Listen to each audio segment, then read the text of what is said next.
Здравейте хора, аз съм Алекс Нигеймър. Ако видеото ви харесва, дайте палец нагоре, ако видеото ви харесва, дайте палец надолу.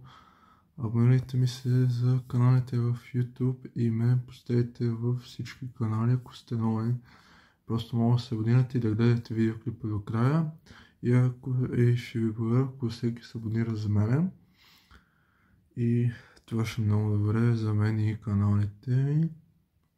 Ако го направите и дадете палец нагоре.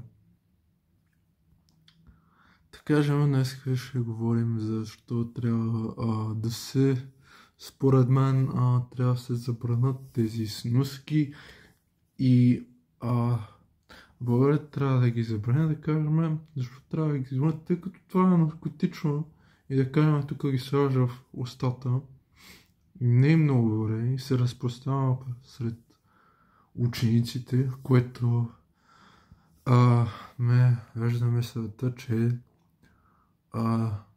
как трябва всичко, което е наркотично или което е нещо такова да се забрани.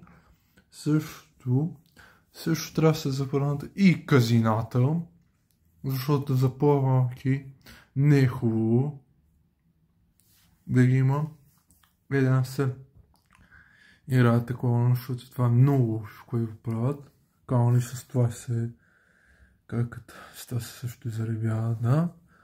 Това, че е много време за тях и за здравето е сусника, което за мен е по-добре се забранят и да не ги няма и просто да ги забранят и да изчезнат от тук. Защото това е много лошо, което го правят.